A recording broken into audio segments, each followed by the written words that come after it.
let's talk about Drag Race Season 17. The finale was last night, and people are upset, okay? The girls are upset because Onya won. Onya, I will spray paint on your costumes and steal your embellishments when you're not looking nerve. Bought home the crown last night, and I personally could not be more excited. Now, even though I'm excited that she won, I have to be honest, okay?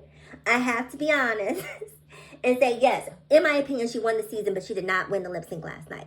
So it came down to Onya Nerve versus Jules Sparkle. And they were lip syncing to Lady Gaga's Abracadabra, Abracadabra, which I love that song, right? And I have very high expectations of that song because that song is a room shaker, okay? When that song comes on, everything must stop. You must feel the beat underneath your feet. The floor is on fire, okay? And so I really had expectations of their individual interpretations of the song. So they started lip syncing, and I was completely let down. I was completely underwhelmed. Let's just say that. And I was underwhelmed by both. By both. As far as I'm concerned, send them both home. let's get a do-over. Send them both home because clearly no one came to win last night. Okay? So they're lip syncing to it, and Jules is doing the stereotypical flipping, cartwheeling, revealing. I know you guys love that type of stuff, but I'm just so exhausted with it. I'm so exhausted. Now, conversely, Onya was over here doing a Harlem Shake to Abracadabra, and I'm like, girl, what are you doing? What is going on? Let's have a conversation. Did you not hear the song? Why are we Harlem Shaking to Abracadabra? What are we doing? It's not that. It's very mechanical. It's very robotic. It's very, how did you get to Harlem Shake is what I'm asking myself. But it definitely exposed the weakness in the Onya veneer, if you will. So even being an Onya fan, I just have to be honest. Like that was a terrible performance. It was a terrible performance, and I get it. It was out of her element, out of her comfort zone. But a performer must be a performer at all times. At all times. Way back when I used to perform, there was a night when we would have we would pick a song out of a hat, and it would be someone on our cast song that we had never done before.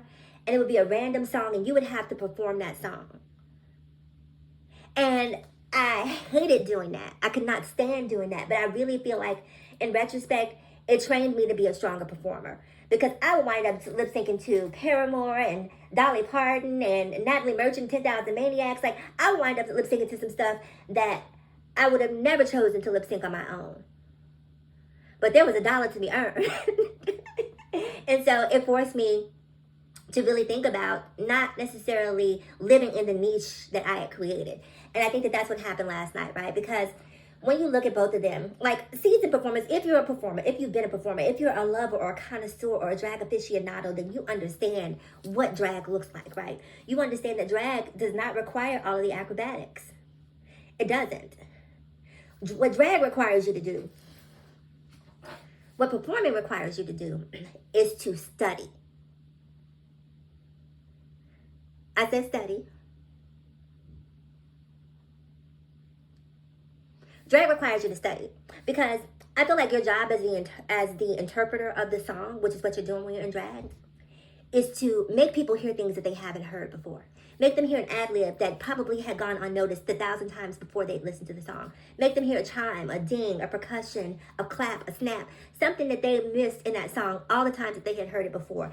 And because you are so nuanced in your interpretation, because you are so detailed in your interpretation of the song, you bring to life the song in a way that they hadn't thought about or heard it before.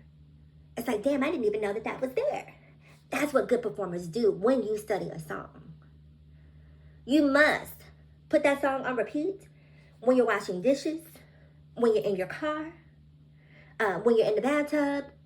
You need to get in front of a mirror. You need to, if you want to be a good performer, this is what you have to do. And clearly last night, neither one of them did that. Jules, to me, seems like she studied drag as it is today, but she hasn't studied drag historically because she just, it seems rushed, it seems forced, it seems, and it's not me being shady to Jules because she did what needed to be done last night. But I'm just saying, given my honest opinion, her performance, was about stunts. It wasn't about interpretation. And Onya just didn't know what to do with her. She didn't know what to do with herself last night. But anyway, in spite of all that, in spite of the lackluster performances on both of their ends, I do agree that Anya should have won because overall she had a much stronger season than Jules did.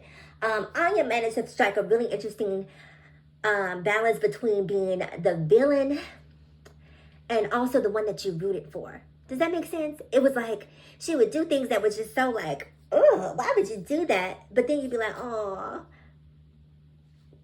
It was really interesting because the dichotomy, the spectrum in which she existed on this season just made her so impactful, in my opinion.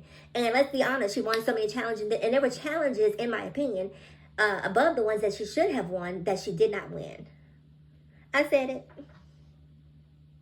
There were challenges that she should have won that she did not win. And so based on her track record of this season, based on the season as a whole, I feel like she should have won. Comment below because I want to know what you think.